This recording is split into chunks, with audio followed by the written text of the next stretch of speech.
Cantique 126. 3, 4.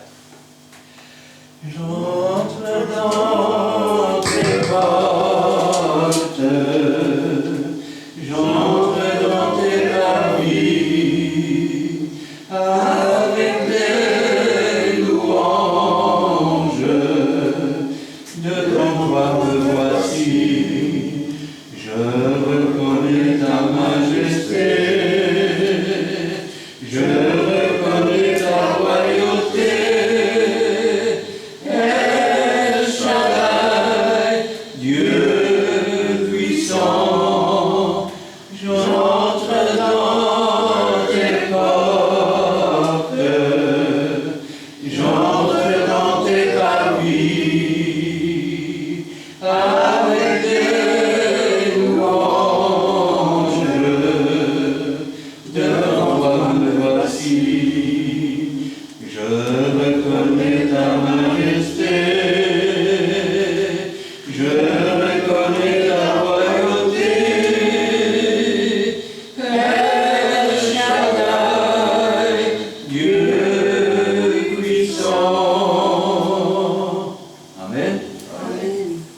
On va continuer avec le 258.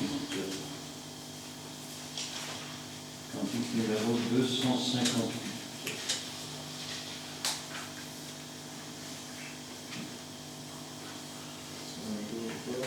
3, 4. Rendons grâce au Seigneur, rendons grâce pour son amour. Rendons grâce au Seigneur, rendons grâce pour son amour. Dès le matin, les oiseaux chantent toutes les louanges de Dieu créateur. Et toi, mon ami, pourquoi ne chantes-tu pas l'amour de Jésus ton Sauveur? Rendons grâce au Seigneur, rendons grâce pour son amour. Rendons grâce au Seigneur, rendons grâce pour son amour. Dès le matin, les oiseaux chantent toutes les louanges de Dieu le Créateur. Et toi, mon ami, pourquoi ne chantes-tu pas l'amour de Jésus ton Sauveur? Amen. Amen. Nous allons continuer avec le cantique 166.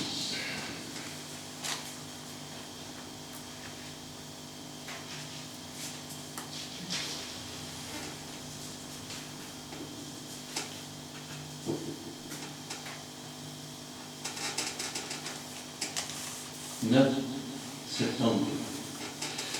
La louange et la gloire, la sagesse,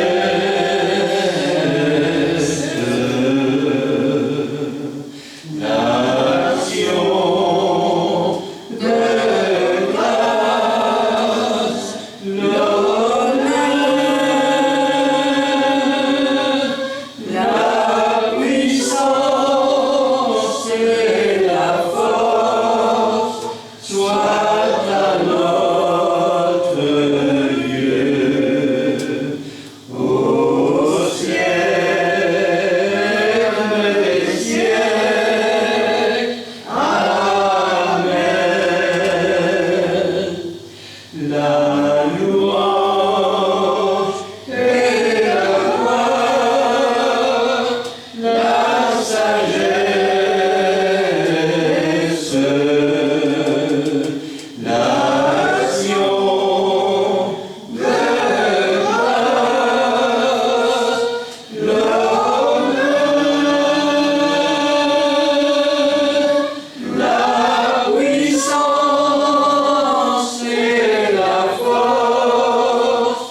bulletin de 291.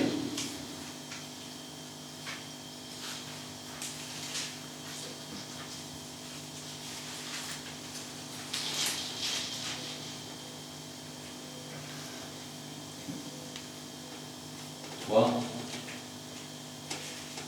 quatre. Tu es Seigneur, le rocher frappé du Père, le roc qui s'ouvre pour répandre à flot la vie. Quiconque a soif vient comme au rocher de la guerre. Israël en route vers le pays promis. La batterie qui vient ta crise des artères et de son sein un fleuve puissant jaillit. Tu es Seigneur, le rocher frappé du Père, le roc qui s'ouvre pour répandre à flot la vie.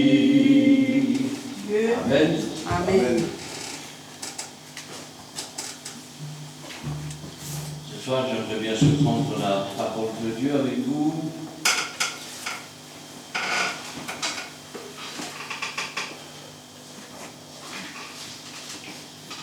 Dans l'évangile de Jean, chapitre 12, nous lirons là du verset 20 au verset 36. Je vais demander à Nicole de remettre la parole du Seigneur entre ses mains et je vais demander à Gina de nous faire la lecture. Seigneur, je te remercie de nous avoir rencontrés dans ta maison. Je te remercie pour la fraternité plus profonde en notre Seigneur. Je te remercie des absents que tu m'as, Seigneur. Bénis sur ta vie. Bénis nous tous ici présents. Et bénis le frère qui a annoncé ta parole, Seigneur. Dimanche à toi. Au nom de ton Fils Jésus-Christ. Amen.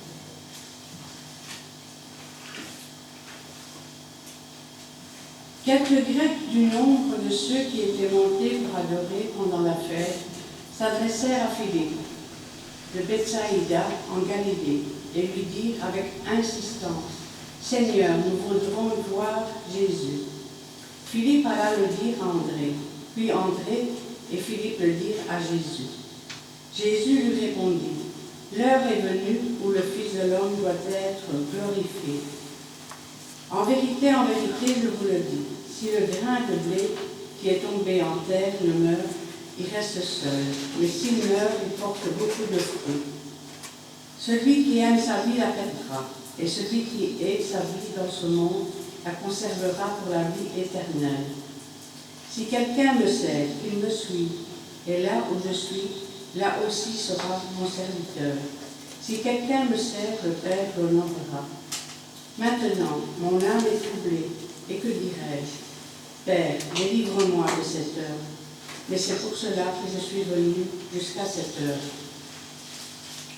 Père, glorifie ton nom. Et une voix vient du ciel, je l'ai glorifié et je le glorifierai encore. La foule qui était là et qui avait entendu disait que c'était un tonnerre. D'autres disaient, un ange lui a parlé. Jésus dit, ce n'est pas à cause de moi que cette voix s'est fait entendre, c'est à cause de vous. Maintenant a lieu le jugement de ce monde. Maintenant le prince de ce monde sera jeté dehors. Et moi, quand j'aurai été élevé de la terre, j'attirerai tous les hommes à moi. En parlant ainsi, il indiquait de quelle mort il devait mourir. La foule lui répondit, nous avons appris par la loi que le Christ demeure éternellement. Comment donc dis-tu, il faut que le Fils de l'homme soit élevé?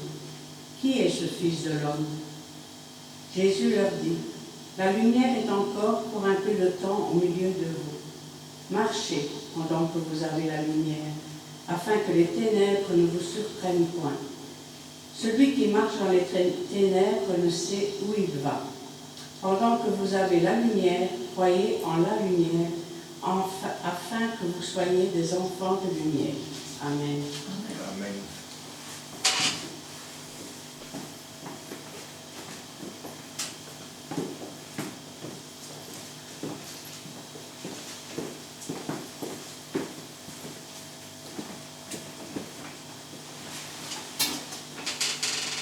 Quelques Grecs du nombre de ceux qui étaient montés pour adorer pendant la fête.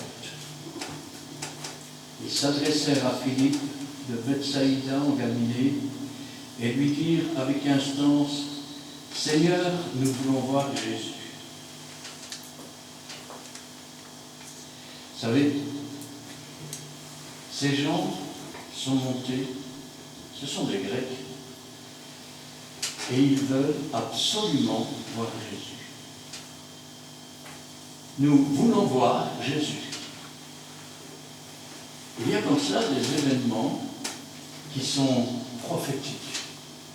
Tenez par exemple, lors de la naissance de Jésus, eh bien, Anne voulait voir Jésus.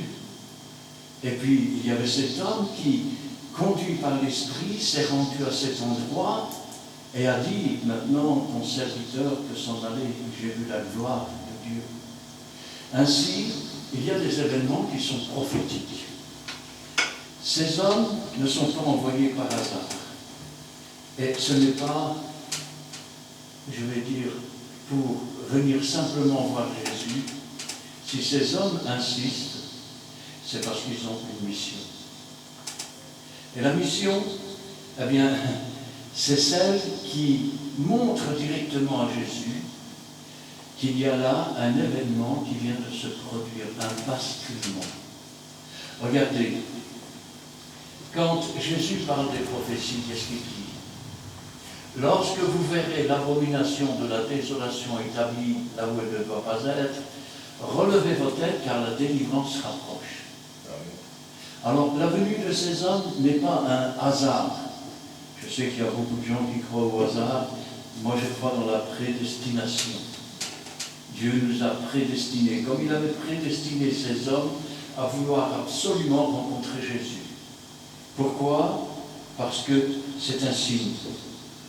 C'est le signe d'un basculement. C'est le signe du moment où, je vais dire, tout va changer. Et certaines choses vont s'accomplir. Ils s'adressèrent à Philippe de Bethsaïda en Galilée et lui dirent avec instance, c'est-à-dire ils ont insisté, on va absolument le rencontrer, c'est important, c'est grave. Seigneur, nous voulons voir Jésus. Philippe alla le dire à André, puis André et Philippe le dirent à Jésus. Et Jésus sait ce que cela veut dire. Ces deux hommes qui arrivent n'arrivent pas par hasard. Ils marquent la fin d'un temps et le début d'un nouveau temps. C'est la même chose, par exemple, comment je vais dire, Saul de Tarse. Un homme reçoit un ordre. Va dans la rue du Potier, et là tu y rencontreras un certain Saul de Tarse. Impose-lui les mains, afin que les écailles tombent de ses yeux et qu'il reçoive le Saint-Esprit. Ça veut dire qu'ils ont été envoyés. C'est important d'être envoyés par Dieu, parce que aujourd'hui, combien font n'importe quoi? En quoi sont-ils prophètes? En quoi leurs actes servent le royaume des cieux? Quand tu ne nais pas d'eau et d'esprit, tu ne peux pas entrer dans le royaume des cieux. Et quand tu nais de nouveau, tu ne peux même pas voir le royaume des cieux. Comment pourrais-tu voir, je vais dire, dans quelle direction tu dois te diriger? Regardez ces disciples à Emmaüs. Jésus marcha à côté d'eux. Et qu'est-ce qu'ils disent? Es-tu le seul qui séjourne à Jérusalem? Tu ne sais pas ce qui s'est passé? Et Jésus leur dit encore, quoi leur dit-il? Mais au sujet de Jésus de Nazareth, il est à côté d'eux. Leurs yeux spirituels doivent s'ouvrir pour enfin le reconnaître au moment où ils auront le pain. Jésus, lui, n'est pas endormi. Et avant même que ces gens le rencontrent, il sait déjà ce qui se passe. Philippe alla le dire à André, puis André et Philippe le dirent à Jésus. Et regardez ce que Jésus leur répond.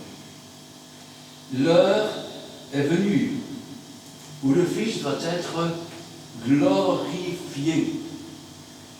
Waouh! Regardez l'expression qu'il prend. L'heure est venue où le Fils doit être glorifié. De quelle gloire parle-t-il? Celle d'être maltraité, frappé à coups de poing. On couvre sa tête, on a mis une couronne d'épines, on frappe avec des bâtons sur sa tête. Celle de recevoir 40 coups de fouet moins 1. Pourquoi on dit moins 1? Parce qu'à partir de 40 coups de fouet, il y a déjà des gens qui mouraient. Eh oui. Sans compter les moqueries, les gifles. Le Devine qui t'a frappé, prophète, pour finir sur une croix, cloué et complètement ensanglanté. Jésus ne parle pas d'une défaite, il parle d'une gloire. Combien d'enfants de Dieu aujourd'hui, dès qu'ils ont un petit problème, Seigneur, pourquoi ceci, pourquoi cela? Oh Seigneur! Regardez les apôtres, ils avaient été fouettés et ils s'en allaient tout joyeux d'avoir été trouvés dignes d'être martyrisés pour le royaume des cieux.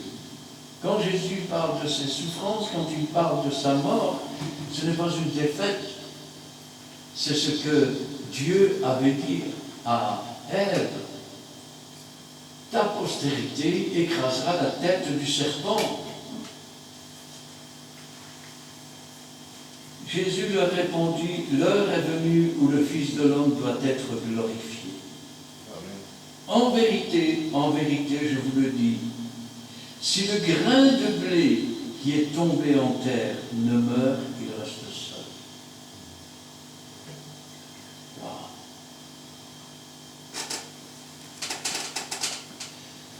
Nous sommes tous comme des grains de blé.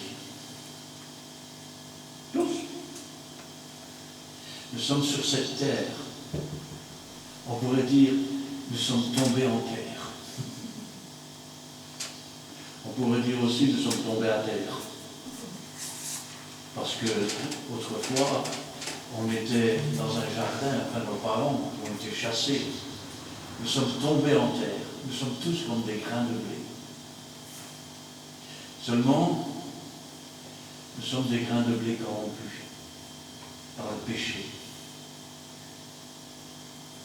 Et parce que nous sommes des grains de blé corrompus par le péché, il faut que nous mourions. Il faut que le vieil homme, que la vieille femme, il faut que ce que nous avons été meure. Quand une graine tombe en terre et qu'on la recouvre et qu'on l'arrose, elle meurt. Mais après être morte, vient une plante de toute petite graine. Ce qui veut dire quoi?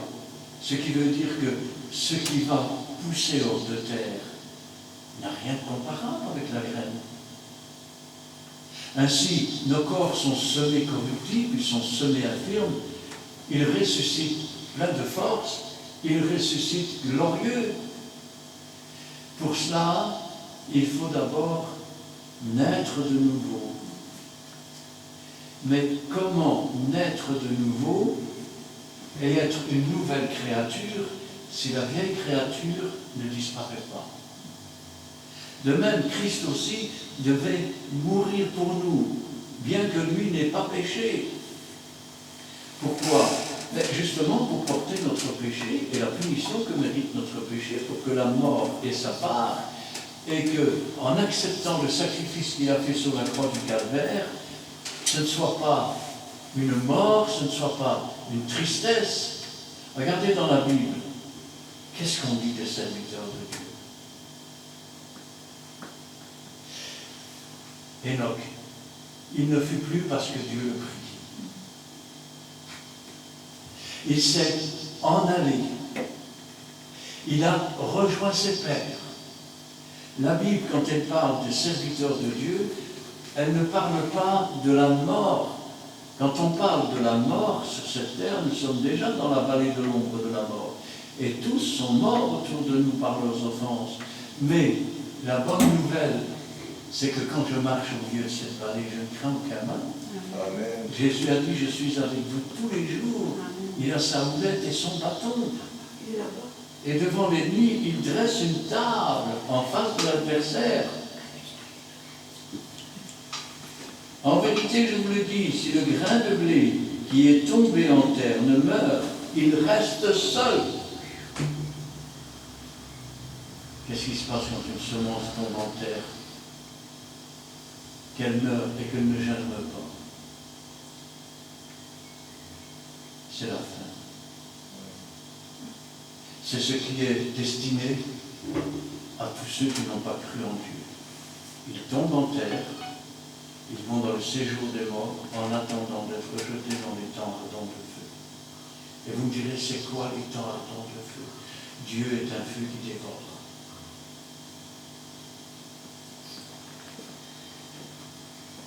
Mais s'il meurt, il porte beaucoup de fruits. Ah. Si tu essayes de sauver ta petite vie de pécheur et continuer à vivre comme si Dieu n'existait pas tout en étant religieux, tu ne portes aucun fruit. La Bible dit, leurs plus belles œuvres ne servent à rien. Elles sont un linge souillé devant Dieu. Car seules les œuvres préparées d'avance par Dieu sont celles que Dieu approuve. Parce que Dieu a un plan pour chacun d'entre nous. Dieu a préparé une voie, il a préparé des œuvres pour chacun d'entre nous. Et si nous avons été sauvés, c'est pour faire des œuvres qu'il a préparées d'avance, pas pour faire n'importe quoi. Mais s'il meurt, il porte beaucoup de fruits. Celui qui aime sa vie la perdra. Oh, mais moi, j'aime bien mes petites idoles. Ah, moi j'aime bien les petites femmes. Moi j'aime bien les petits hommes. Ben oui. Ah, mais moi, ce que j'aime bien, c'est la gourmandise. Moi, ce que j'aime bien, je vais dire, ce sont des films qu'on appelle osés. Des films diaboliques. Oh. Et vous croyez qu'il y a quelque chose entre Christ et Bélial? Il n'y a rien entre Christ et Bélial. Celui qui va vouloir garder sa petite vie tranquille. Ben, j'ai accepté Jésus. Et depuis, qu'est-ce que tu fais? Je m'assois à l'église, on m'appelle frère ou sœur. Et alors? Ben alors quoi? À partir du moment où Dieu m'aide, le reste, ça suffit. Et pendant la semaine, je continue à mener ma petite vie comme avant, pour tout croire. Ça n'a rien à voir avec mourir. Celui qui veut garder sa vie, il va en fait perdre sa vie. Vous savez, dans la Bible, on parle de la seconde mort. Parce que beaucoup de gens pensent qu'une fois que le corps est effondré, on est mort. Ben non, on n'est pas mort. On continue à vivre sans ce corps. La seule différence, c'est que quand nous avons voulu garder notre vie de pécheur, même avec un titre religieux, nous descendons dans le séjour des morts, et là nous vivons la seconde mort. C'est quoi cette seconde mort? C'est la séparation d'avec Dieu pour les temps et pour l'éternité. Et la seule fois où ils rencontreront Dieu, c'est après le millénium, et ils seront détruits parce que toujours pécheurs. Dieu est un feu qui dévore tout ce qui est péché. Alors que celui qui a accepté Jésus, il tombe aussi, Dieu fait pleuvoir sur les bons comme sur les méchants, non? Il fait luire son soleil sur les bons comme sur les méchants. Alors le corps tombe aussi. La différence, c'est que la seconde mort a déjà eu lieu. Elle a eu lieu quand on est mort pour le monde et quand on est ressuscité en nouveauté de vie pour Jésus-Christ. Ce qui veut dire que la mort n'a plus aucun pouvoir. nos péchés ont été déposés dans le séjour des morts, la mort a déjà eu sa part, elle n'a plus rien à réclamer, parce que Jésus, de façon glorieuse, est mort sur cette croix du calvaire. Et de façon tout aussi glorieuse, il a vaincu la mort et il est ressuscité le 3e jour. Celui qui aime sa vie la perdra, et celui qui est sa vie dans ce monde la conservera pour la vie éternelle. Vous savez comment Paul disait? Il disait, ma vie ancienne, je la regarde comme de la boue. Comme de la boue. Ça veut dire que nous devons avoir une haine parfaite pour les choses du monde et les choses dans lesquelles nous étions. Cette haine parfaite, c'est la clé de la délivrance. Ça veut dire quoi, une haine parfaite? Ça ne veut pas dire qu'il faut haïr, qu'il faut détester. Non.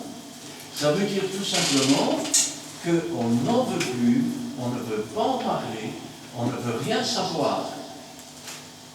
Quand je pense à cela, je me dis, Seigneur, vous savez que aujourd'hui, j'ai d'ailleurs déjà entendu des pasteurs qui disaient, Dieu n'a pas besoin de votre corps. Vous pouvez vous faire incinérer. Mais n'est-il pas écrit que le Saint-Esprit rendra la vie à vos corps mortels? Et si Paul nous dit que le corps est semé corruptible, il est comme une semence, si Jésus nous dit que si la semence ne tombe en terre, il n'a pas dit si la semence tombe dans le four. Vous avez déjà essayé de prendre des paquets de semences de toutes sortes? Essayez, vous les mettez dans le four et après qu'ils ont été bien brûlés, vous les semez. La nature nous enseigne, et elle nous enseigne une chose, c'est que l'incinération est une abomination devant Dieu, car celui qui détruira son corps, Dieu le détruira.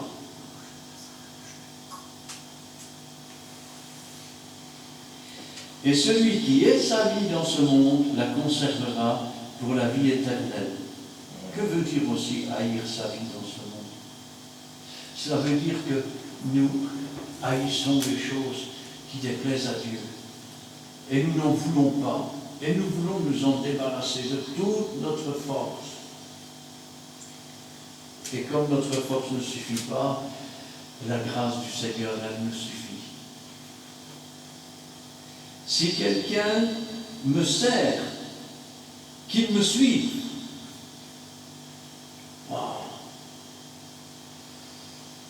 Dans un autre passage, il dira, si quelqu'un veut venir après moi, ça veut dire quoi venir après Jésus?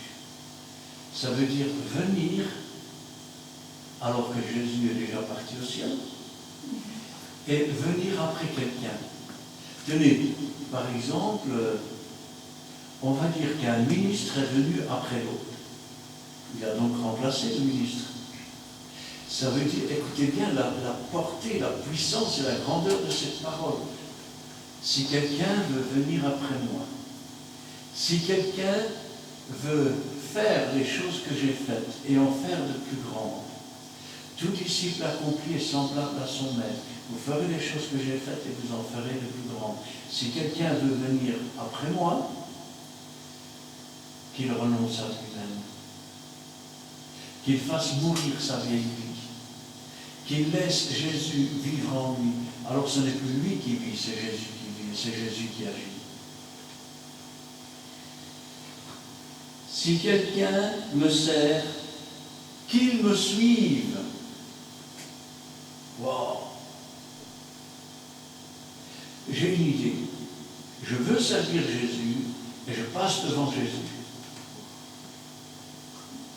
Ouais, je suis devenu ma propre idole. C'est moi d'abord, après Dieu.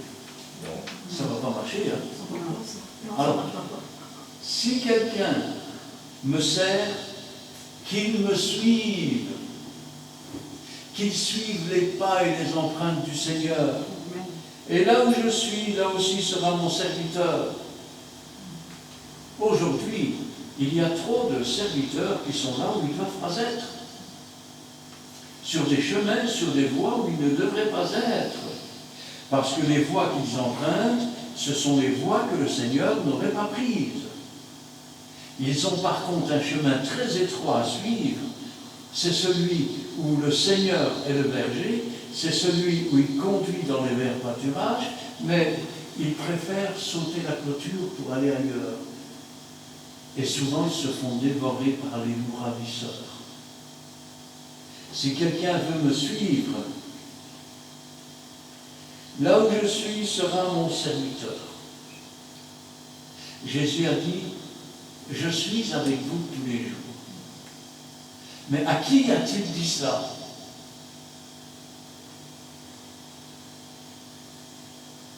Il n'a pas dit au monde entier, je suis avec vous tous les jours. Vous croyez, excusez-moi l'expression grossière, mais vous croyez que Dieu fréquente les bordels? Vous croyez que Dieu est sur les champs de bataille? Allez, vas-y, tue-en pour un ou deux. Vous croyez que Dieu est au milieu du gouvernement politique? Tu crois qu'il y aurait moyen de se faire encore un peu plus de pognon comme ça? Vous croyez que Jésus est avec le voleur, en train de marcher un petit pas dans la maison pour dérober? Non. Il a dit cela à ses disciples. Il a dit cela à ses disciples, je suis avec vous tous les jours. Parce qu'il savait que ses disciples seraient conduits par l'Esprit et qu'ils iraient dans le chemin que Dieu a tracé pour eux.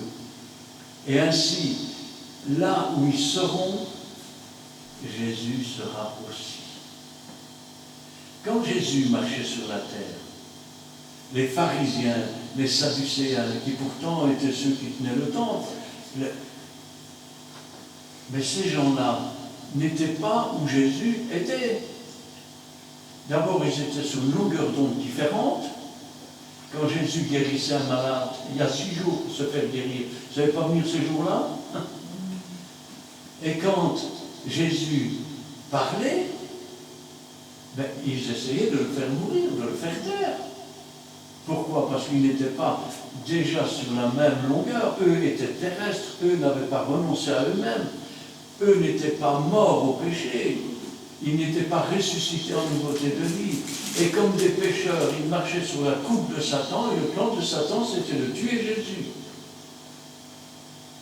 Ainsi, quand réellement nous mourons pour ce monde et nous ressuscitons en nouveauté de vie, nous marchons dans l'empreinte des pas du Seigneur. Et là où le Seigneur est, nous sommes. Et là où nous sommes, le Seigneur est. Comme Jésus était un avec le Père, de même nous sommes un en Jésus-Christ. C'est d'ailleurs ce qui est dit dans ce beau cantique, nous sommes un dans un lien d'amour. Si quelqu'un me sert, qu'il me suive, et là où je suis, là sera mon serviteur. Si quelqu'un me sert,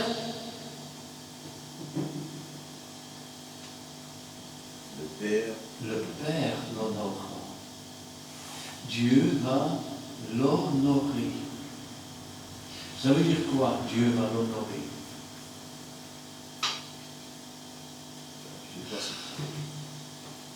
Figure des nouveaux pasteurs. Je sers Dieu, honorez-moi s'il vous plaît. La révérence, monsieur le pasteur, monsieur le docteur. Ah, pauvres gens. Heureux serez-vous lorsqu'on vous persécutera, lorsqu'on vous outragera, lorsqu'on dira faussement toutes sortes de mal à cause de mon nom, car c'est ainsi qu'on a traité les prophètes qui étaient avant vous. Et là, c'est Dieu qui vous honore, parce qu'il dit, même les prophètes ont été traités comme toi. Ça veut dire que tu es trouvé digne d'être persécuté, digne de recevoir la révélation des paroles du Seigneur. Vous savez, tous ces gens qui sont hautains, tous ces gens, monsieur le pasteur par ici, monsieur le pasteur par là, je vais vous dire une chose, je ne veux même pas m'associer avec vous. Est-ce qu'on met un bœuf et un âne dans le même charrue? Ils vont tourner en rond. Est-ce qu'on emmuselle le bœuf qui moule le grain? Ben non. Non. Si quelqu'un me sert, qu'il me suive, et là où je suis, là aussi sera mon serviteur. Ça veut dire que quand on ne veut pas suivre Jésus, on croit faire des bonnes actions, on croit servir Dieu, mais en fait on est là où Dieu n'est pas. Et c'est le diable qui tire les ficelles, qui nous attire tout doucement. Et après, on commence à être déçu du Seigneur. Seigneur, mais pourtant fais tout ce que tu m'as demandé. Vous savez, à la fin des temps, il y a des gens qui vont venir et qui vont dire, Seigneur, on a fait des prodiges, on a fait des miracles en ton nom, on a imposé les mains aux malades, ils sont guéris. Mais ils n'ont pas renoncé à eux-mêmes, ils n'ont pas suivi le Seigneur Jésus, ils étaient trop orgueilleux. Me voici que voilà. Arrière de moi, je ne vous connais pas. Vous tous qui commettez l'iniquité.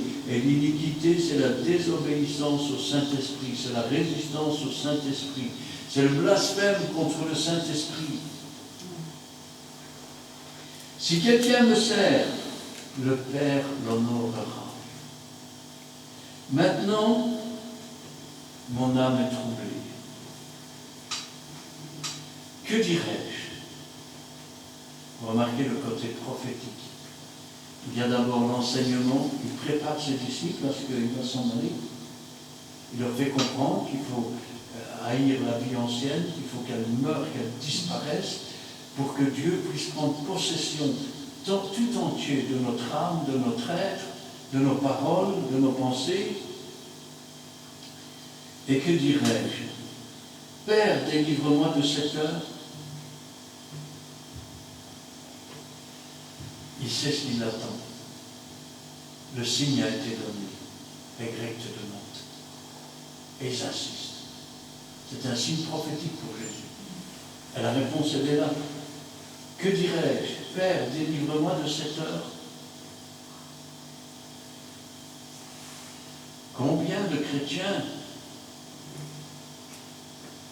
Seigneur, délivre-moi de cette maladie. Seigneur, délivre-moi de ces souffrances. Seigneur, délivre-moi de mes ennuis. S'il y en a bien un qui va souffrir, c'est lui, et il le sait. S'il y en a bien un qui va être persécuté, c'est lui. S'il y en a bien un qui va finir par mourir, étouffé sur une croix, c'est lui. Et pourtant, il dit, mais c'est pour cela que je suis venu jusqu'à cette heure. C'était le signe. C'est Grec qui le demande. C'est la fin d'un cap, c'est le début d'un autre. Ils sont comme des prophètes. Ils ont été conduits par le Saint-Esprit. On veut voir absolument Jésus. Ah, il va le dire à l'autre, ils vont le dire tous les deux. Et Jésus leur dit maintenant, qu'est-ce que je dirai? Il faut que je tombe aussi en terre comme un simple homme alors que je suis Dieu. Il faut que je meure pour porter votre mort. Et il faut que je sois vraiment mort au monde, sinon il n'y aura pas de résurrection. Si j'ai le moindre petit péché, c'est fini. Il n'y a pas de salut, il n'y a pas de résurrection, il n'y a rien, même pour Jésus. Mais c'est pour cela que je suis venu jusqu'à cette heure. L'heure est marquée. Aujourd'hui, beaucoup de gens disent, ce qui retient Dieu dans ce qui retient l'Antéchrist de paraître, c'est l'Église. Quand l'Église sera partie, le Saint-Esprit sera enlevé de la terre. Eh bien, on vous a trompé. Parce que les deux ailes de l'aigle seront données au peuple d'Israël dans le désert. Et quant à ce qui concerne le Saint-Esprit, il sera toujours à l'œuvre sur la terre. On vous a dit que c'est ce qui retenait l'Antéchrist, mais ce n'est pas vrai. quand vous verrez l'abomination de la désolation, c'est-à-dire l'Antéchrist, là où il ne doit pas être, c'est-à-dire à Jérusalem. Votre délivrance se rapproche, mais ce n'est pas encore fini. Maintenant, quand je pense à cela, je me dis, Seigneur, qu'est-ce qui retient l'Antéchrist de paraître à votre avis? Si ce n'est pas l'Église, si on vous a menti quand on vous a dit que le Saint-Esprit sera enlevé de la terre. Certains disent qu'il n'y a déjà plus de Saint-Esprit maintenant, qu'il n'y a plus de don, qu'il n'y a plus rien. Parce qu'ils ne veulent pas changer de vie. C'est tout ça. Le temps. fixé. Le temps. Oui, c'est le temps. Au temps fixé, quand l'heure sera venue, la chose se produit. Et qu'est-ce qu'il dit? Il le dit ici. Mais c'est pour cela que je suis venu, jusqu'à cette heure. Père, glorifie ton nom. Et une voix vint du ciel, je l'ai glorifié et je le glorifierai encore. Il l'a glorifié au travers des prodiges, au travers des miracles, au travers des résurrections, au travers de sa parole. Et je le glorifierai encore. Comment va-t-il le glorifier encore? Par la mort puissante de Jésus. Rappelez-vous ce qui s'est passé sur le mont Golgotha. Au début, qu'est-ce qu'il disait? Crucifie, crucifie, crucifie. Mais quand son sang a commencé à couler, ces hommes qui étaient, je vais dire, guidés par la puissance de Satan et la puissance des ténèbres, il dira même, c'est ici l'heure des ténèbres. Eh bien, qu'est-ce qui va se passer? Satan, voyant qu'il s'est fait avoir, car il fait toujours une œuvre qui trompe, fera dire à ces gens, si tu es le Christ, le Fils de Dieu, descends ta croix, on croira en toi, allez, je le glorifierai encore. La foule qui était là et qui avait entendu disait que c'était un tonnerre. D'autres disaient, un ange lui a parlé. Alors, vous remarquez, dans cette foule, il y a deux sortes de gens. Il y a des gens qui ont entendu un tonnerre, un bruit. Et il y a des gens qui ont entendu des paroles et se sont dit, il y a un ange qui vient lui parler. Loin de se douter que c'est Dieu le Père. Ça veut dire qu'il y a aussi des gens dans le monde qui ne veulent pas mourir au péché. Et ils n'entendent pas la voix du Seigneur. Et ils ne connaissent pas les voies du Seigneur.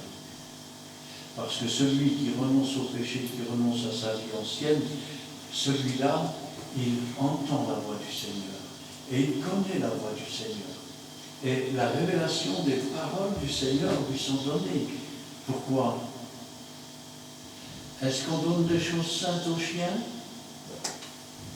Le chien, c'est celui qui retourne à ce qu'il a vomi. Si tu reprends quelqu'un de sage, il deviendra plus sage. Si tu reprends un insensé, il va se retourner contre toi et se mettre en colère.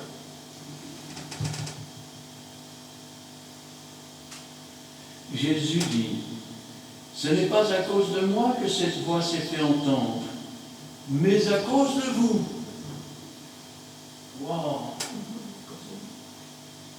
Et pourquoi? C'est à cause d'eux que Dieu a parlé ainsi et qu'il a dit, je l'ai glorifié, je le glorifierai encore. Pourquoi?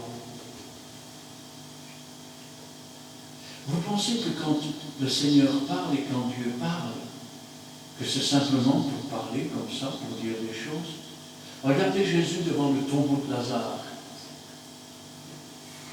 Il était, je veux dire, à la fois déçu et à la fois, je vais dire, il frissonnait de colère intérieure. La première sœur vient près de lui. Si tu avais été là, mon frère serait pas mort. Bonjour, il n'y a pas. C'est des reproches. Mon frère ressuscitera. Oui, je sais, au dernier jour. Mais je suis la résurrection et la vie. Il arrive là-bas, qu'est-ce qu'il entend? Lui qui a guéri les autres, qui a ouvert les yeux des aveugles, ne pouvait-il pas faire que cet homme ne meure point? Et Jésus, on lui dit, frémit en lui-même. C'est comme s'il était rouge de colère. Rouge de colère contre l'incrédulité, et pas contre les hommes, contre l'incrédulité. Cette voix, elle s'est fait entendre pourquoi? Rappelez-vous la prière de Jésus. Pour moi, je sais que tu m'exauces toujours, mais j'ai parlé à cause d'eux, pour qu'ils croient. Et cette voix s'est fait entendre pour que ceux qui avaient déjà commencé à renoncer à leur vie et qui ont entendu la voix comme celle d'un ange, croient. Et qui comprennent que la mort de Christ n'est pas une défaite, mais elle est la manifestation de la puissance de Dieu pour écraser Satan sous ses pieds. Jésus dit, ce n'est pas à cause de moi que cette voix s'est fait entendre, c'est à cause de vous. Maintenant, regardez bien, maintenant a lieu le jugement de ce monde. Maintenant, le prince de ce monde sera jeté dehors. Et moi, quand j'aurai été élevé de la terre, j'attirerai tous les hommes à moi. Voilà une chose qui est étrange comme discours. Le monde est déjà jugé. Pourquoi le monde est déjà jugé? Parce qu'il n'a pas cru au nom du Fils unique du Père. Et il dit, l'instant, voilà, maintenant le prince de ce monde sera jeté dehors. Ça veut dire quoi? Ça veut dire que par sa mort et sa résurrection, il a vaincu. Le temps arrive. Pour l'instant, il accuse jour et nuit les enfants de Dieu. Et Jésus est l'avocat. Mais au jour des noces de l'agneau, les serviteurs, c'est-à-dire les anges, l'attraperont, le précipiteront. Et le diable sera jeté sur la terre. Quant au prince du monde, il a déjà perdu. Voici les miracles qui accompagneront ceux qui auront cru en mon nom. Ils marcheront sur les serpents et sur les scorpions.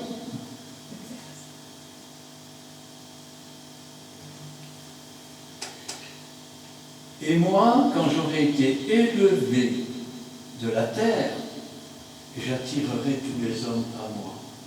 Nous l'avons vu dans la prédication de la résurrection, quand on parle d'être élevé, c'est-à-dire d'être retiré de l'état d'homme pour être et pour entrer dans l'état spirituel complet.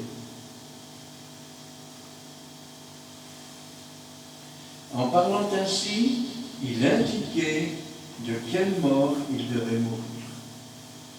Parce que quand beaucoup considèrent que la mort de Jésus est une chose triste ou quoi, en fait elle est une chose glorieuse. Elle fait partie d'un plan que Dieu a établi, qui était déjà établi dès le jardin d'Éden, et qui s'est accompli quand Jésus lui-même sur la croix a dit « Tout est accompli ».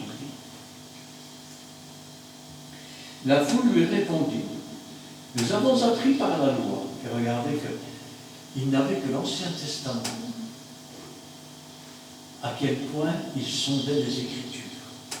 La foule lui répondit, « Nous avons appris par la loi que le Christ demeurerait éternellement. Comment donc dis-tu qu'il faut que le Fils de l'homme soit élevé? Qui est ce Fils de l'homme » C'est Jésus, il a dit, je suis avec vous tous les jours jusqu'à la fin du monde. La question n'est pas de savoir si Jésus est avec nous, la question est de savoir si nous sommes avec Jésus. Parce que si maintenant, je vais dire, tu mènes une vie de débauche, comme dit la Bible, il est honteux de dire ce qu'ils font en secret, et que tu gardes une apparence pour le monde, je suis désolé, mais Jésus n'est pas avec toi, tu n'es pas avec Jésus. Un jour, il te dira, je ne te connais pas. Si tu marches dans la sanctification, dans la sainteté, la parole de Dieu s'accomplit, il a dit, je suis avec vous tous les jours, jusqu'à la fin du monde. Ça ne veut pas dire qu'il est dans le milieu terrestre, Mais ça veut dire que dans les lieux célestes, dans le royaume de Dieu, ce royaume qui n'est pas ici ou là-bas et qui est au milieu de nous, Jésus est là.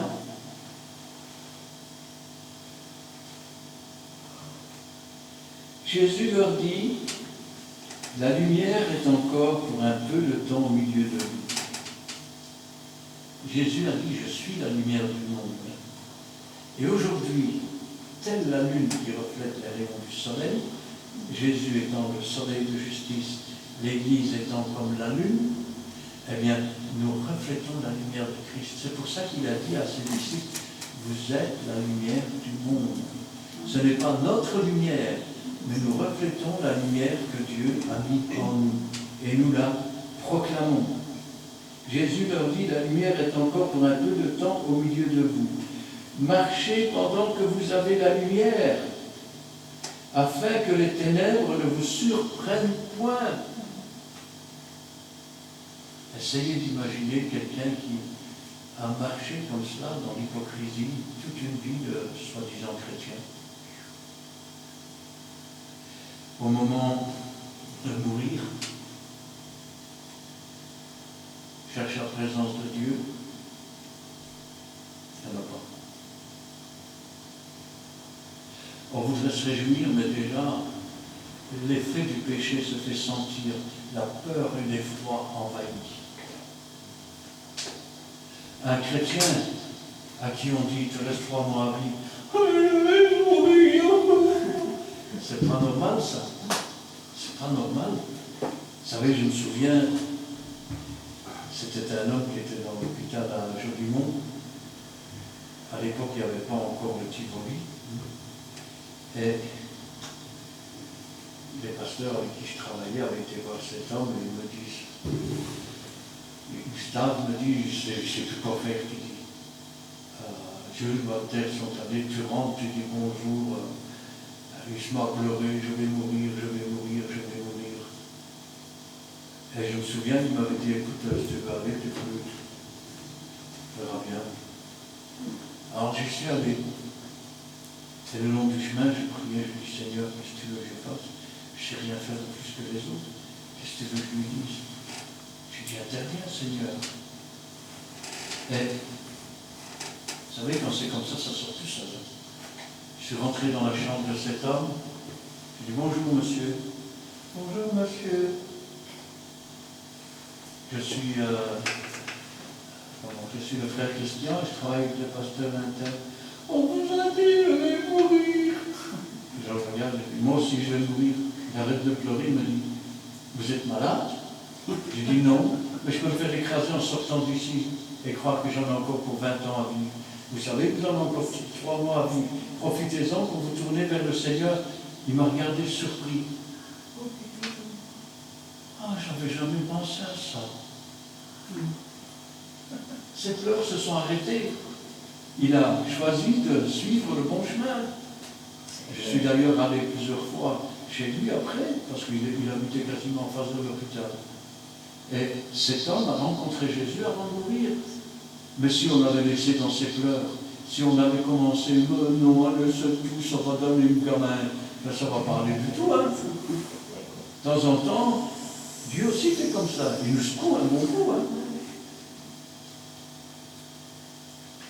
La lumière est encore pour un peu de temps au milieu de vous. Marchez pendant que vous avez la lumière, afin que les ténèbres ne vous surprennent point. Et vous remarquez que dans le mot marcher, il y a une action. Il y a d'ailleurs un beau cantique qui dit « Je marche avec Jésus, pas à pas sur les 3 chemins. » Dieu ne nous demande pas de travailler de plus en plus vite, de mieux en mieux. Et puis, maintenant je dois vous le dire aussi, travaillez tandis qu'il fait jour, car la nuit vient où personne ne peut travailler. Il viendra un temps où ceux qui n'auront pas la marque de la bête ne pourront ni acheter ni vendre. Et les chrétiens seront terrés jusqu'au moment où la pluie de l'arrière-saison viendra, où ils pourront se dresser, protégés par le Seigneur lui-même, et qu'ils vont commencer à tourmenter la terre. Celui qui marche dans les ténèbres ne sait où il va. C'est connu, hein, ça. Quand un aveugle conduit des aveugles, qu'est-ce qui se passe? On tombe dans un trou, hein. On parle d'aveugle spirituel, on ne parle pas de cécité visuelle. Pendant que vous avez la lumière, je vais dire autrement, pendant que les jours de grâce se prolongent, n'oubliez pas que, vous savez, je me souviens d'un pasteur, un jour il me dit, au début que j'étais converti, je pensais que Jésus allait revenir.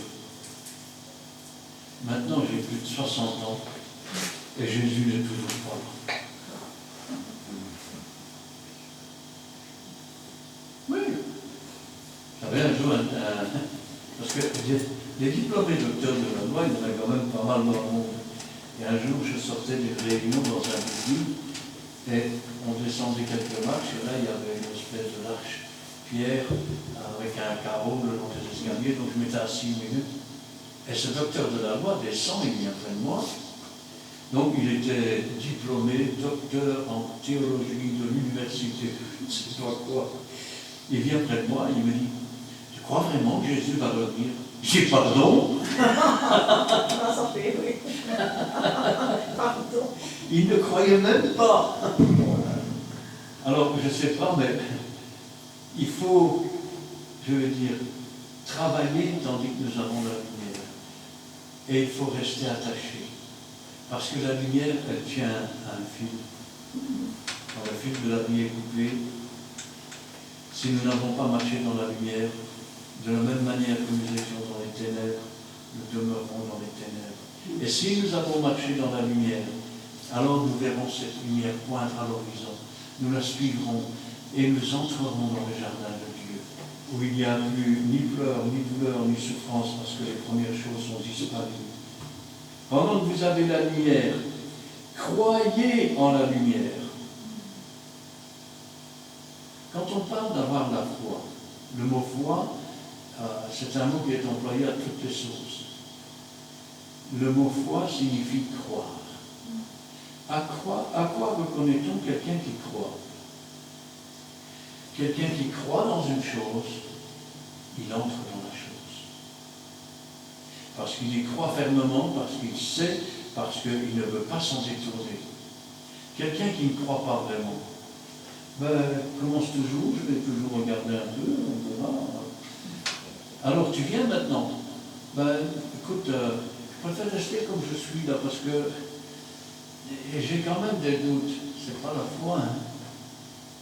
Croire, c'est dans les mots de la Bible, quand on dit avoir la foi, on dit c'est croire en Dieu. On dit il faut croire, il faut avoir la foi. Mais la foi, ce n'est pas croire comme nous le concevons, parce que dans le monde moderne, croire c'est quoi? Je crois qu'il va pleuvoir, mais il y a du soleil. Oui. Tantôt, je croyais qu'il allait avoir du soleil, mais il n'a plus. Oui. Je crois que demain, je vais pouvoir faire ça, oui, mais le problème, c'est que les circonstances ont fait que je n'ai pas pu le faire. Donc, je crois. Dans la parole de Dieu, quand on dit croire, ça veut dire savoir. Et comment savoir? Celui qui fait l'expérience, il a de l'expérience. Celui qui ne fait pas d'expérience avec Dieu n'a pas d'expérience. Si Jésus a appris par les choses qu'il a souffert, l'obéissance et la foi, nous allons nous aussi apprendre par l'obéissance et la foi, par les souffrances. Comment peux-tu dire, je suis un soldat de Dieu, je marche avec Dieu, je combats? Déjà, ton fusil, qu'il est dans la mort. Ça, c'est la première chose. La deuxième chose, avec quelle arme tu te bats? Avec ta colère, avec tes sentiments, avec ton intelligence? Qu'est-ce que l'homme? Un grain de poussière. Quand on marche avec Dieu, on se bat par la puissance de l'Esprit. Jésus est avec nous. On a un bouclier, ce bouclier de la foi ou de la connaissance de la présence et de la puissance de Dieu que pour éteindre les traits enflammés du malin. Vous savez, toutes ces petites voix qui viennent murmurer là. On ne peut pas empêcher un oiseau de voler au-dessus de sa tête. On peut l'empêcher de faire son nid quand même, non? C'est la même chose avec le diable. On ne peut pas l'empêcher de venir murmurer, mais on n'est pas obligé de le laisser s'installer. On peut le chasser, parce que Dieu nous en a donné le pouvoir. Pendant que vous avez la lumière, moi j'ai envie de traduire ce mot par connaissez la lumière, afin que vous soyez des enfants de lumière. Quand vous êtes nés, imaginons que votre papa s'appelait Brock, vous êtes des enfants de Brock. Oui, c'est un mot que j'ai pris comme ça. Vous êtes des enfants de Brock. Mais quand vous êtes mort à ce monde et que vous êtes devenus une nouvelle créature, vous êtes devenus des enfants de Dieu. Non par votre volonté, non par votre acte de naissance, mais par la puissance de Dieu et par l'œuvre de Jésus-Christ, par la parole de Dieu. Parce que sans elle, rien n'a été fait. Aujourd'hui, on voudrait faire du travail pour Dieu, mais on néglige la parole de Dieu. On néglige la doctrine de la parole de Dieu. Et parce qu'on n'a pas l'amour de la vérité, on tord le sens des Écritures de façon à continuer à mener une vie dans le péché, dans le désordre, dans la désobéissance. Et on se vante d'être sage, mais en réalité on est fou. Parce que la sagesse, c'est elle qui a taillé ces 7 colonnes, livre des Proverbes. C'est elle qui a bâti sa maison. C'est elle qui se tient à la croisée des chemins et qui dit à l'insensé, quitte cette route et viens ici, même l'insensé ne peut pas se taire. Venez, achetez, mangez. Pourquoi pesez-vous pour ce qui ne rassasie pas? Beaucoup de gens pèsent pour ce qui ne rassasie pas. La seule chose qui peut rassasier une âme, c'est Dieu. La seule chose qui peut combler une âme, c'est Dieu. La seule chose qui peut sauver une âme, c'est Dieu. C'est pour ça que je suis là aujourd'hui. Essayez d'imaginer, et je vais dire comme je l'ai dit une fois à un mourant, il avait un cancer du foie, il en avait pour quelques jours à mourir, et je lui avais parlé de Jésus. Et ça ne lui disait rien du tout. Bon, je n'ai rien à faire. Et au moment de partir, je lui ai dit, si maintenant ce que je dis n'est pas vrai, quand tu seras mort, tu pourras bien rigoler. Tu dirais, il est cinglé. Pourquoi pas? Mais si je dis la vérité et que tu ne changes pas de vie, tu vas descendre dans le séjour des morts. Il y a des pleurs, des grincements de dents, où une flamme cruelle tourmente. Et ce ne sera qu'un châtiment en attendant le grand jour où tu seras jeté dans les temps ardents de feu qui ne s'éteint jamais. Qui va choisir? Tu vas laisser choisir Satan pour toi? Ça, c'est stupide. Quand, tenez, vous voulez une preuve que Jésus-Christ est bien le Christ, le Sauveur qui devait venir dans le monde? Quand ils sont sortis du jardin d'Éden, les gens vivaient jusqu'à quel âge? 900 ans. Après l'histoire de Noé où tous les hommes étaient corrompus, 120 ans. Et le monde a continué à descendre dans le péché. Lorsque Jésus est venu sur cette terre, la moyenne de vie était de 40 ans. Et depuis que Jésus est venu, donc on est parti de là-bas, 40 ans. Et depuis que Jésus est venu, la durée de vie moyenne d'une génération augmente. Est-ce que vous savez que les véritables chrétiens, ça a été prouvé scientifiquement, parce qu'ils sont dans la paix, dans la loi, et parce qu'ils ne se laissent atteindre par rien du tout, eh bien, leur durée de vie en moyenne est de 2 à 4 ans en plus que la moyenne des autres. Comme quoi, la paix, qu'est-ce que ça apporte? Les soucis du siècle, est-ce que c'est ça qui nous donne une bonne santé? Est-ce que c'est se tourmenter pour ceci et pour cela qui va rallonger nos jours? Jésus a dit, je vous donne ma paix, je vous laisse ma paix, je ne donne pas comme le monde. Amen. Amen. Nous allons prier. Éternel, notre Dieu, notre Père, nous te louons, nous te rendons grâce. Béni sois-tu et gloire à toi, louange te soit rendue. Parce qu'encore ce soir, Seigneur, ta parole nous indique des choses qui sont véridiques.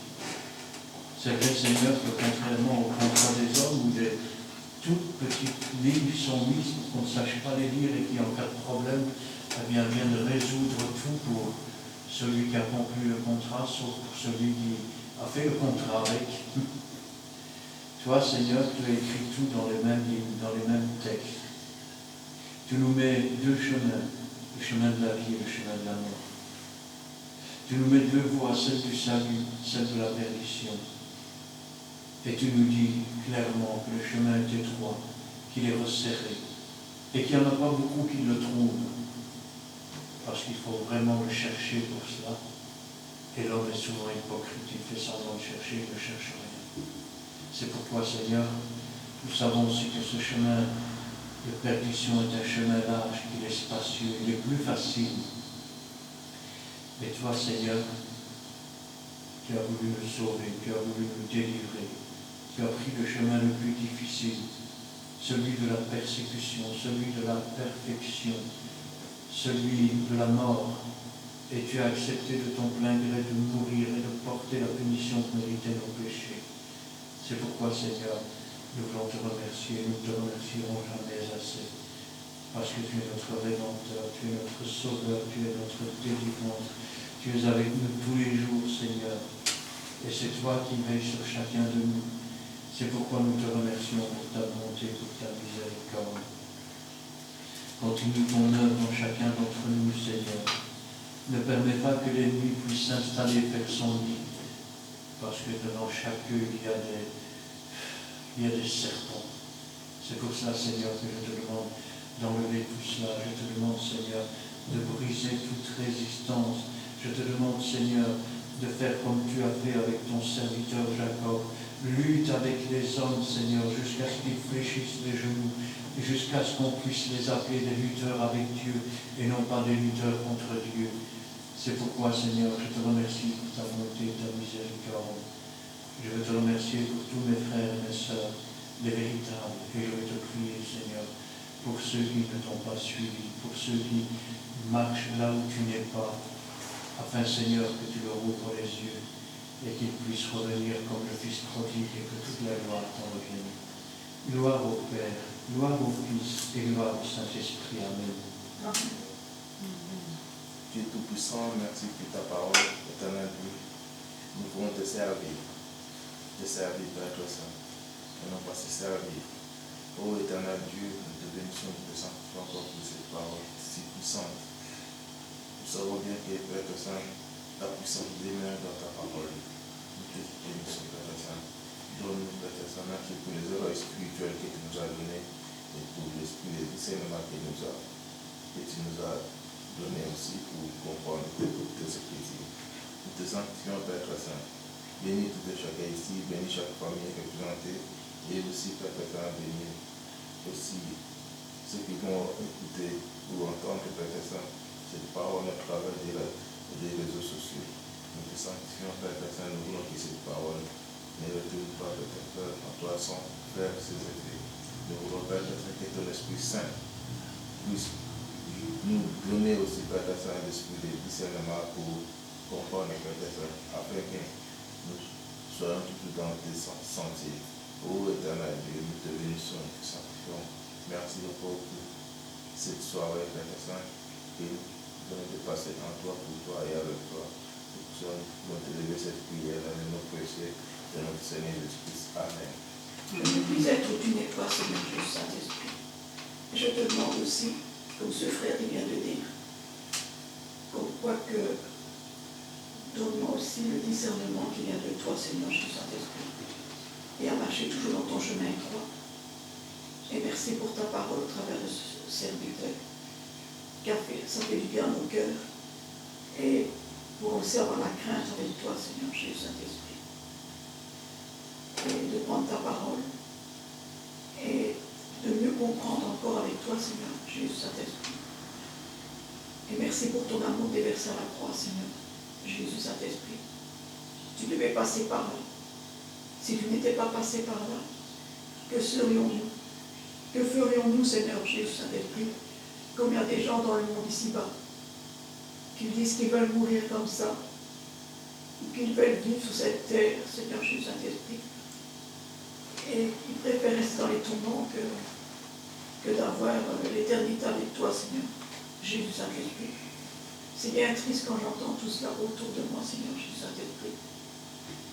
Merci parce que tu m'emploies à ton service.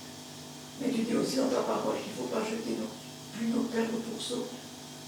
Si ce n'est pas de toi, que si ce n'est pas bon non plus, Seigneur Jésus, Saint-Esprit. Et aussi, il faut voir aussi chez soi. Il faut mettre de l'ordre aussi s'il y a des choses qui ne sont pas bonnes chez soi, Seigneur Jésus, Saint-Esprit. Beaucoup de choses que tu m'as parlé, Seigneur Jésus, Saint-Esprit. S'il y a des choses que, mettons des statues, des bouddhas, des choses qui ne sont pas de toi, l'œil de Fatima, ou des choses qui sont sataniques, Seigneur Jésus-Christ. Tout ce qui n'est pas de toi, Seigneur Jésus, il faut le jeter, Seigneur Jésus, dans le lieu aride, Seigneur Jésus, par ton sang précieux, Seigneur Jésus. Tu nous le montres si on veut être bien avec toi dans notre maison, Seigneur Jésus-Christ. Il faut prier avec toi, que tout soit purifié avec toi dans le sang précieux de toi, Seigneur Jésus-Christ, dans notre maison, chacun de nous, Seigneur Jésus-Christ, pour avancer avec toi. Parce que s'il y a des choses occultes, on ne peut pas avancer avec toi, Seigneur Jésus-Christ. Et s'il y a des choses dans notre passé, on doit les remettre au pied de ta croix, Seigneur Jésus-Christ. Et tout le monde est comme ça. Celui qui dit c'est pas vrai, alors il fait Dieu menteur, parce que chacun a encore quelque chose à demander pardon à la croix, Seigneur Jésus-Christ. Moi-même, j'ai eu ça il n'y a pas si longtemps que ça. Et j'ai demandé pardon à mon Dieu. Et il m'a pardonné. J'ai la paix de lui, du Seigneur Jésus. Et je te remercie, Seigneur Jésus, parce que tu nous parles si on t'écoute. Et si on écoute aussi des vrais adorateurs en esprit et en vérité. Par exemple, ta parole que tu as dite aujourd'hui, Seigneur Jésus, ce soir. Et ce n'est pas pour jouer ou faire en vain comme ça, Seigneur Jésus-Christ. Notre vie n'est pas un jouet, et ta parole non plus, Seigneur Jésus Saint-Esprit. Parce que moi j'ai crainte de te déplaire, Seigneur Jésus Saint-Esprit. Et je veux marcher de l'avant avec toi, Seigneur Jésus. Seigneur Jésus Saint-Esprit. Et que d'autres âmes, Seigneur Jésus, de tout mon cœur, de tout mon âme, soient encore sauvées, Seigneur Jésus Saint-Esprit. Car c'est bien triste, Seigneur Jésus, qu'il y a des personnes qui puissent encore tenir un crucifix et qui disent « Oui, mais moi j'aime bien parce que c'est pour garder ceci et là. » Et qu'alors ce n'est pas de toi. Et qu'on leur parle, Seigneur Jésus. Et ils n'en veulent pas, Seigneur Jésus. Mais je te demande que toi tu puisses leur parler en leur cœur, Seigneur Jésus Saint-Esprit. Et je te remets aussi tous ceux qui sont malades et qui sont absents, Seigneur Jésus Saint-Esprit. Et je te remets aussi le retour, Seigneur Jésus, de chacun ici présent, de tes enfants, Seigneur Jésus Saint-Esprit. Et merci, Seigneur Jésus, parce que si nous sommes encore là aujourd'hui, c'est encore une grâce, Seigneur Jésus, c'est pas de nous. Parce que nous, on s'y croit des fois. On a des fois l'orgueil. Et l'orgueil, il faut demander à Jésus de nous l'enlever, Seigneur Jésus. On ne se rend pas compte des fois. Mais moi, je le demande au Seigneur Jésus. Pour ne pas avoir de l'orgueil, Seigneur Jésus. D'être humble avec toi, Seigneur Jésus. Et ce n'est pas pour le dire ici dans l'église, mais c'est comme ça chez moi aussi. Je le demande au Seigneur Jésus. Sois adoré, sois béni, sois loué, en esprit et en vérité, parce que tu es vérité et tu es esprit, Seigneur Jésus Saint-Esprit. Ayons craint chacun de nous pour voir si vraiment on t'appartient, Seigneur Jésus Saint-Esprit. Ce n'est pas comme un jouet, Seigneur Jésus, et qu'on tire avec toi comme un pantin, Seigneur Jésus Saint-Esprit. Comme le Pinocchio qu'on tire dessus. Bon, tu n'es pas un Pinocchio, Seigneur Jésus. Tu es un Dieu vivant. Tu es le Seigneur Jésus. Mais il faut s'agenouiller et te demander pardon à toi et parler avec toi, Seigneur Jésus, le soir. Enfin, je te rends toute la gloire, l'honneur et la puissance qui t'est due, Seigneur Jésus. Au nom du Seigneur Jésus, ton Fils bien-aimé, le Seigneur Jésus, Saint-Esprit. Amen. Amen. Merci Seigneur pour ta parole bénie de ce soir. parole à travers laquelle tu nous exhortes à rester sur le bon chemin. Car sur la croix du Calvaire, tu as tout accompli pour chacun de nous. Nous qui étions rien, nous qui étions esclaves du péché, mais un jour tu nous as tendu une main secourable et tu nous as lavés, sauvés dans le sang de l'agneau. Gloire te soit rendue, ô mon Dieu, car tu es un Dieu merveilleux envers chacun de nous. Tu es un tendre Père qui nous aime d'un amour éternel, et devant ta sainte face, nous sommes tous égaux. Ce soir, Seigneur, tu nous rappelles que devant nous, tu mets deux chemins à suivre, le chemin large et le chemin étroit. Mais nous voulons, Seigneur, ne pas prendre le chemin large qui conduit à la perdition, mais au contraire, nous voulons rester sur le chemin étroit que tu as tracé pour chacun de nous, qui nous conduit à la vie éternelle. Merci, Seigneur, car tu nous rappelles alors, ton mon Dieu, car tu veux ce qu'il y a de meilleur pour chacun de nous. Tu es un tendre Père qui veut que ses enfants lui obéissent, Seigneur. Et nous voulons t'obéir, Seigneur. Pardonne-nous nos péchés, nos iniquités, nos manquements. Crée en nous un cœur pur, un cœur reconnaissant, un cœur humble, obéissant. Que la puissance de ton Saint-Esprit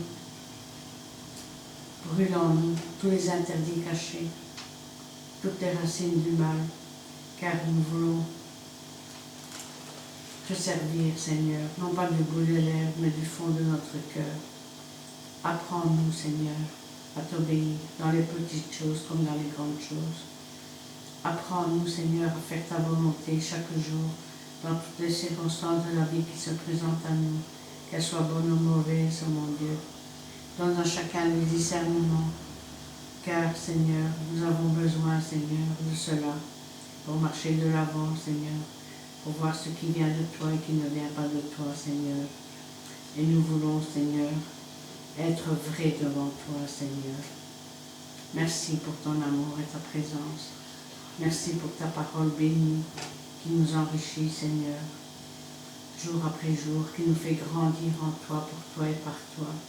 Car nous voulons être à ton service, oh mon Dieu, et utilise-nous, Seigneur, comme un instrument béni entre tes mains, Seigneur. Car nous sommes tes enfants et tu es notre Père. Veille, Seigneur, sur ton peuple ici présent, sur chaque famille représentée ici. Je te remets au trône de ta grâce toutes tes demandes, les prières, les cas spéciaux, les cas de maladie, les besoins de chacun. Visite tous les absents, Seigneur. Je te remets au trône de ta grâce. Parle à chaque cœur, Seigneur, et interviens pour tous ceux qui s'égarent, oh mon Dieu. Toi, tu connais toutes choses, Seigneur, rien n'est caché devant ta sainte face. Agis dans chaque cœur, car tout est possible à toi, Seigneur. Tu peux changer un cœur de pierre en un cœur de chair. Et pour cela, Seigneur, nous te disons merci. Gloire, honneur, puissance soit rendue dans le beau nom de Jésus. Amen. Amen.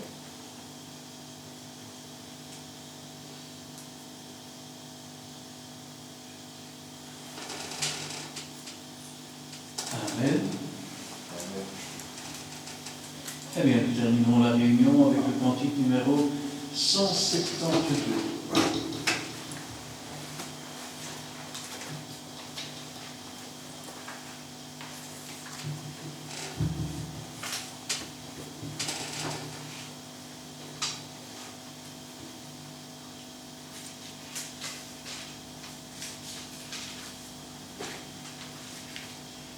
Trois, quatre.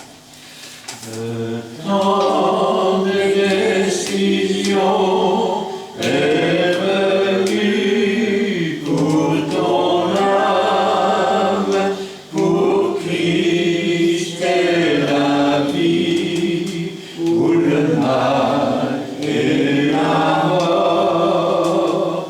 Qui vas-tu servir? Le bon doux, le Dieu fort, le temps de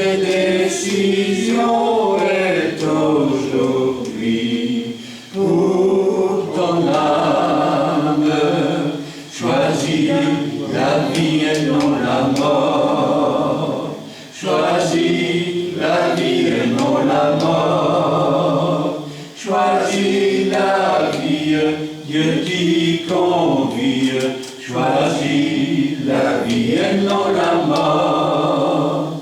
Le temps des décisions est venu pour ton âme, pour Christ est la vie, pour le mal et la mort, qui vas-tu servir le monde ou le Dieu fort?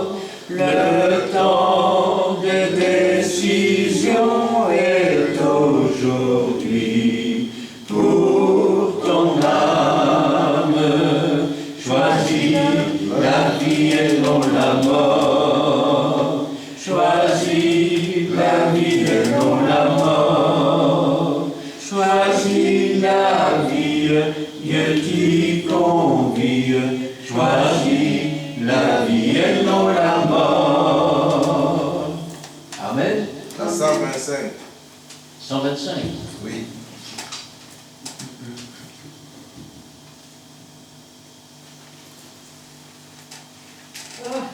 Je n'ai que Jésus. Et Trois. celui-là, il est beau. 4. Je n'ai que Jésus pour me relever. Je n'ai que Jésus pour me guérir.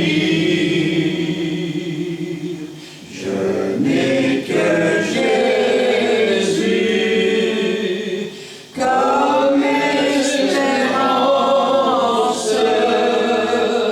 de sa puissance.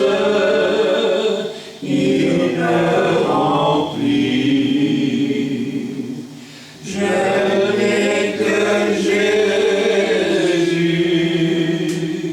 Je n'ai que lui pour me diriger, pour me garder. Et dans mes luttes, il me soutient. Je n'ai que Jésus, je n'ai que lui. Amen. Amen. Que l'Éternel te bénisse et qu'il te garde. Que l'Éternel fasse luire sa face sur toi et qu'il t'accorde sa grâce. Que l'Éternel tourne sa face vers toi et qu'il te donne la paix. Amen. Et Amen. amen.